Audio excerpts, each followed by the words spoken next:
C'est la foi en Jésus qui sauve. Ce n'est pas tes œuvres.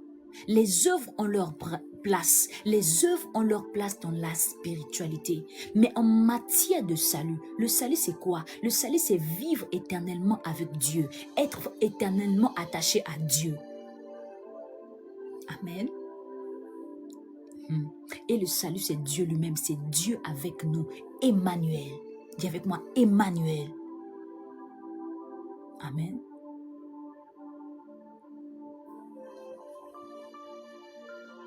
Il y a des gens qui disent on va être sauvé lorsque Jésus-Christ va revenir. On va être sauvé, on va avoir la vie éternelle au retour de Jésus-Christ. On saura qu'il va aller au paradis, en enfer, quand Jésus va revenir. Non. Alléluia. Alléluia. Dis avec moi, Seigneur, merci pour ta grâce. Merci pour ta grâce. Nous sommes victimes du plan de Dieu. Où est le livre de Timothée? Victimes du plan de Dieu. On reprend 2 Timothée 1, verset 9. Il nous a sauvés et nous a adressé un saint appel. Et il ne l'a pas fait à cause de nos œuvres, mais à cause de son propre plan et de sa grâce, qui nous a été accordée en Jésus-Christ. Amen. C'est la raison pour laquelle celui qui sauve, c'est Jésus. Pourquoi? Parce que la grâce, la miséricorde, la bonté, le salut se trouve en Jésus-Christ.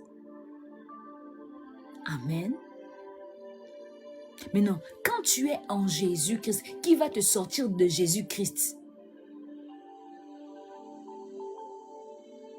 Comment Dieu va-t-il t'accrocher à son corps pour que dans 2 matins, il te détache de son corps?